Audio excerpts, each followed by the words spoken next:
ઉડતા પંજાબ તો સાંભળ્યું હશે, પરંતુ શું હવે ગુજરાત પણ ઉડતા ગુજરાત બનશે? ખબર નથી, પરંતુ એવા એંધાણ હવે દેખાઈ રહ્યા છે.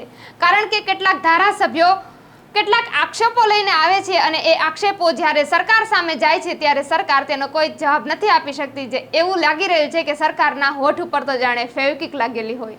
ત્યારે કયા ધારાસભ્યએ કેવા આક્ષેપો કર્યા છે અને કેવી માંગણીઓ કરી છે, આવો વિગતે ચર્ચા કરીએ. વૈષ્ણવજન તો તેને કહીએ જે પીડ પરાઈ જાનાને રે. નમસ્કાર, નવજીવન ન્યૂઝ સાથે હું છું અમીષા. આપણે અવારનવાર ઉડતા પંજાબ વિશે સાંભળ્યું છે, પરંતુ હવે તો ઉડતા ગુજરાત વિશે પણ સાંભળવાની તૈયારીઓ રાખવી પડશે એવા એંધાણ દેખાઈ રહ્યા છે. જ્યારે ધારાસભ્યો સરકારને વિધાનસભામાં પ્રશ્ન પૂછે છે, પરંતુ મંત્રીઓ તો જાણે મોઢા ઉપર ફેવિક્વિક લગાડીને આવતા હોય તેવું લાગી રહ્યું છે. આવું હું એટલા માટે કહી રહી છું કે જ્યારે આમ આદમી પાર્ટીના ડેડિયાપાડાના ધારાસભ્ય ચૈતર વસાવાએ વિધાનસભામાં ડ્રગ્સને લઈને કેટલાક સવાલો પૂછ્યા હતા, તો મંત્રી જવાબ નતા આપી શક્યા. તો ફરી વખત આમ આદમી પાર્ટીના ઉમેશ મકવાણાએ પણ મંત્રીઓને સવાલ કર્યા છે અને મંત્રી ચૂપ રહ્યા છે. ઉમેશ મકવાણાએ મંત્રીઓને સવાલ કર્યા છે કે છેલ્લા 3 વર્ષમાં 7,350 કરોડનું ડ્રગ્સ ઝડપાયું હતું, તેનું શું કરવામાં આવ્યું? તો મંત્રી રહ્યા ચૂપ. ત્યારબાદ તેમણે સવાલ કર્યો હતો કે અદાણી મુદ્રા પોર્ટ પર 2021માં 2,000 કરોડનું ડ્રગ્સ પકડાયું હતું, તો આ ડ્રગ્સનો નાશ કરવામાં આવ્યો, અને નાશ કરવામાં આવ્યો હોય તો કોણે, ક્યારે અને કેવી રીતે નાશ કર્યો? તો સરકારે આનો પણ કોઈ જવાબ ન આપ્યો અને મંત્રીઓ ચૂપ જોવા મળ્યા.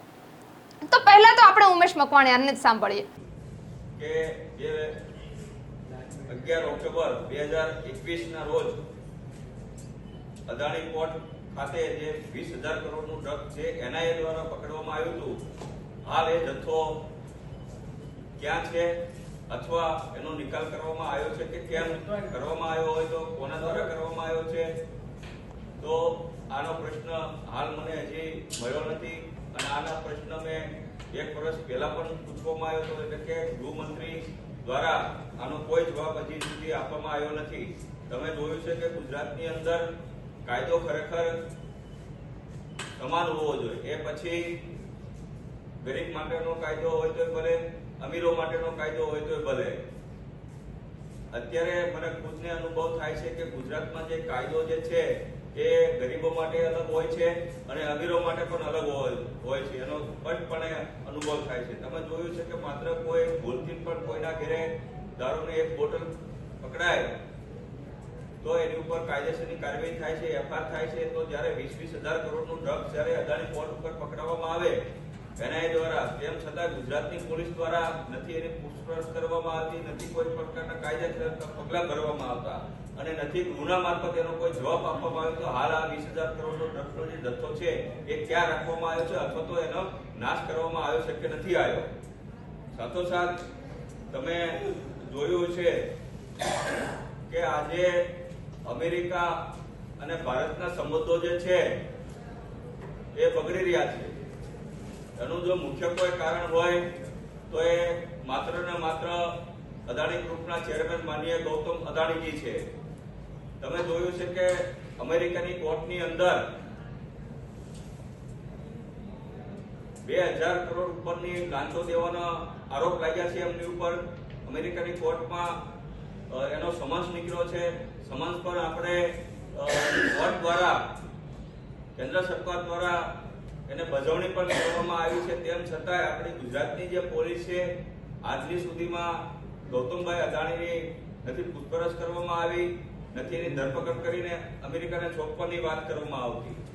આજે માનનીય ગુજરાતના મુખ્યમંત્રી શ્રી અને આપણા દેશના પ્રધાનમંત્રી શ્રીને મેં એક પત્ર લખી અને એક માંગણી પણ કરેલી છે. આપ તમે જોઈ શકો છો કે ભાઈ એમાં આપણે ગૌતમ અદાણીજીને જે સમન્સ અમેરિકાની કોર્ટ દ્વારા પાઠવવામાં આવે છે તો તાત્કાલિક અસરથી ગૌતમ અદાણીજીની જો ગુનેગાર હોય તો એને અમેરિકાને તાત્કાલિક ધોરણે સોંપવામાં આવે, જેથી કરી આપણા ગુજરાતના સંબંધો અમેરિકા સાથે ખરાબ ન થાય, દેશના સંબંધો ખરાબ ન થાય. તમે જોયું છે કે આપણા ગુજરાતીઓ હોય, ભારતીયો હોય એને હાથકડી ફેરવી અમેરિકા અને ઘર વાપસી કરાવે છે. એટલે તમે જોયું છે કે આજે અમેરિકાના ખરાબ સંબંધોને કારણે આજે રૂપિયો હાવ તળિયે આવી ગયો છે. અનેક ઉદ્યોગપતિઓ પાયમાલ થઈ ગયા છે. ડોલર ખૂબ મજબૂત થઈ ગયો છે, એની સામે રૂપિયો હાવ નબળો પડતો જાય છે. ટેરિફ ખૂબ ઊંચા નાખવામાં આવ્યા છે. એટલે માત્ર ને માત્ર અદાણી ગ્રુપને બચાવવા માટે થઈ હજારો આપણા ઉદ્યોગપતિઓને ભોગ ન લેવામાં આવે એટલે માટે થઈ માનનીય મુખ્યમંત્રી શ્રી અને પ્રધાનમંત્રી શ્રીને મેં પત્ર લખીને એક માંગણી કરી છે કે ભાઈ તાત્કાલિક ધોરણે સમન્સ જે પાઠવવામાં આવ્યો છે એની ધરપકડ કરી અદાણીજીની અને અમેરિકાને સોંપવામાં આવે અને એને કાયદેસરની જે કાર્યવાહી થાય એમાંથી પસાર કરવામાં આવે.